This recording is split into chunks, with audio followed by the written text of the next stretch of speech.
नमस्कार। दिवाली के बाद से ही भारत में और दुनिया में जहां कहीं भी भारतवासी हैं, सब तरफ छठ पूजा का उत्साह है।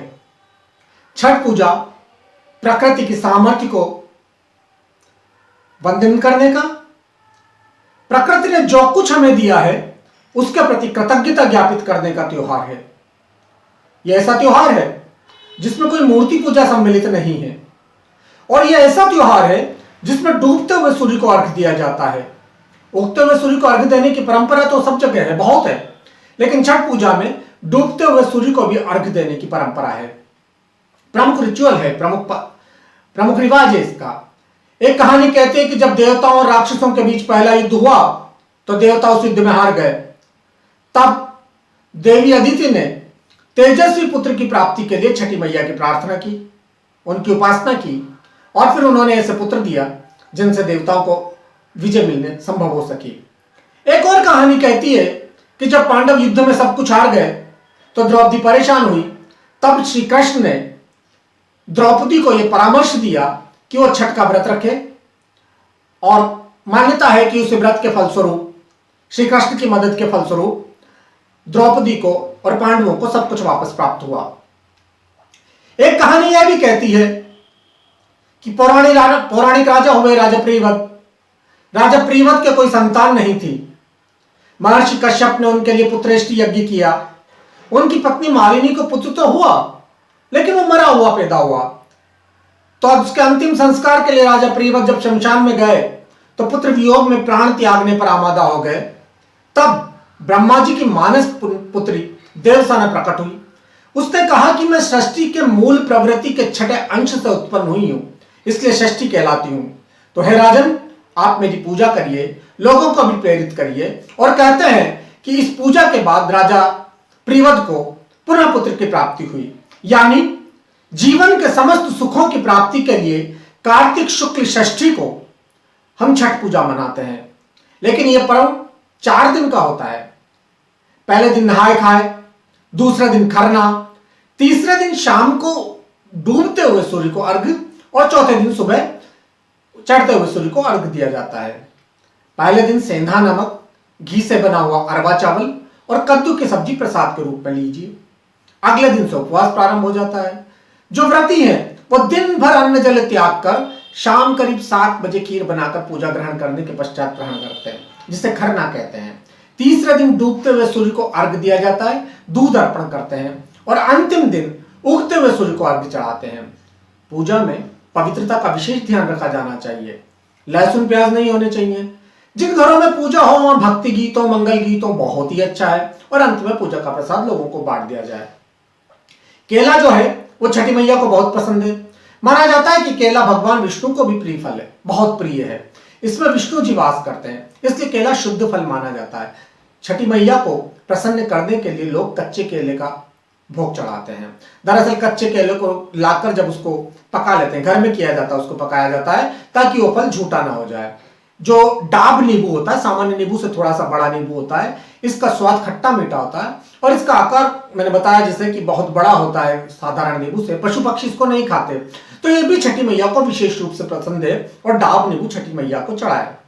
नारियल चढ़ाने से मान्यता है कि लक्ष्मी घर में आती है, तो छठी मैया को लक्ष्मी पाने के लिए आप नारियल चढ़ाइए। नारियल चढ़ाकर आप अपनी कोई और मनौती भी मांग सकते हैं, छठी मैया उन्हें पूरा करेगी। छठ पूजा में नारियल की तरह गन्ने का रस का भी बहुत महत्व है।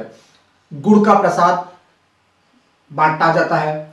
लोग गन्ने का गुड़ घर में बनाते हैं, क्योंकि गन्ना छठी मैया को बहुत पसंद है, और गुड़ का प्रसाद मां को अर्पित करने से घर में सुख समृद्धि आती है।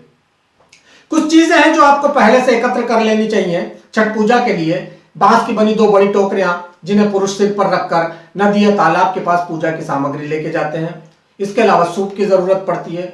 आजकल बांस का सूप मुश्किल से मिलता है, पीतल का सूप मिल जाए तो वो और भी अच्छा है, आप उसका इस्तेमाल कर सकते हैं। दूध और जल के लिए 1 गिलास, लोटा या कलश, थाली, गन्ने जिसमें पत्ते लगे हों, साधारण टूटा ऊपर से नहीं, ऊपर पत्ते होने चाहिए, पानी वाला नारियल, अक्षत, पीला सिंदूर, दीपक, घी, बाती, कुमकुम, चंदन, धूप बत्ती, कपूर, अगरबत्ती, माचिस, फूल, हरे पान के पत्ते, साबुत सुपारी, शहद का इंतजाम भी हमें मां के लिए कर लेना चाहिए। इसके अलावा हल्दी, मूली, अदरक का हरा पौधा, बड़ा वाला मीठा नींबू, शरीफा, केला और नाशपाती की भी जरूरत पूजा के लिए पड़ती है। और अंत में शकरकंदी और सुतनी लेना ना भूलें, क्योंकि मौसम के फल हमारे यहाँ परंपरा है, मौसम के फल पूजा में देवताओं को चढ़ाए जाते हैं। और इसका सीधा सा तर्क यह है कि मौसम के फल स्वास्थ्य के लिए मनुष्य को बहुत फायदेमंद होते हैं, इसलिए उनका सेवन किया जाना चाहिए। आप मां को चढ़ाने के लिए किसी तरह की मिठाई भी ले लें, गुड़, गेहूं और चावल का आटा, घी भी पहले से आप व्यवस्थित करके रख लें, अरेंज करके रख लें। उगते सूरज को अर्घ देने की परंपरा सब जगह है, लेकिन मान्यता है कि डूबते हुए सूर्य को जब अर्घ दिया जाता है तो उससे घर में संपत्ति आती है, समृद्धि आती है। शाम के समय प्रत्युषा को अर्घ देना चाहिए। मान्यता यह भी है कि शाम के समय सूर्य की पूजा करने वालों को सुबह की सूर्योपासना भी करनी चाहिए। तो हमें पता है कि छठ पूजा के अंतिम दिन सूर्य को सुबह सूरज अर्घ दिया जाता है। ज्योतिष शास्त्र कहता है कि शाम को सूर्य को अर्घ देने से मनुष्य को अनेक परेशानियों से निजात मिलती है। खासकर मुकदमों से छुटकारा पाने के लिए शाम को सूर्य उपासना बहुत फायदेमंद है। सरकारी काम में अगर आपको कोई दिक्कत है तो आप शाम को सूर्य को अर्घ दें। बार बार कोशिशों के बावजूद यदि किसी परीक्षा में सफलता नहीं मिल रही है तो आप छठ की शाम सूर्य को अर्घ दें, आपकी सफलता का रास्ता प्रशस्त होगा। यदि आप छठ पूजा पर व्रत नहीं कर पा रहे हैं तो तनाव न लें, व्रत करने वाले किसी व्रती की सेवा करें, उससे भी आपको फायदा मिलेगा, छठ पूजा का पुण्य प्राप्त होगा। तो मित्रों, छठ पूजा पर आप सूर्य के दोष का, आपकी जन्मपत्री में अगर सूर्य की स्थिति बहुत अच्छी नहीं है तो आप उनसे संबंधित दोषों का भी शमन कर सकते हैं। या मसलन आप बहता हुआ पानी के किनारे तांबे का कोई सिक्का रख दीजिए। तांबे या चांदी के सिक्के को आप बहते पानी में भी डाल सकते हैं, क्योंकि उससे पानी प्रदूषित नहीं होता। आप छठ पूजा करते हुए मुट्ठी भर गेहूं कबूतरों को डाल दीजिए, उससे भी आपको सूर्य का फायदा मिलेगा। सूर्य की, आपकी जन्मपत्री में सूर्य के दोषों का जो विकार है, सूर्य का जो विकार है, सूर्य की स्थिति का जो विकार है, उससे मुक्ति मिलेगी। सूर्य छठ पूजा हमारे लिए प्रकृति के करीब जाने का बहुत अच्छा एक त्योहार है, एक पर्व है, एक उत्सव है। छठी मैया आप सबके सुख दे, आप सबके सुखों को समृद्ध करे, आपको जीवन में सारी खुशहाली दे। नमस्कार।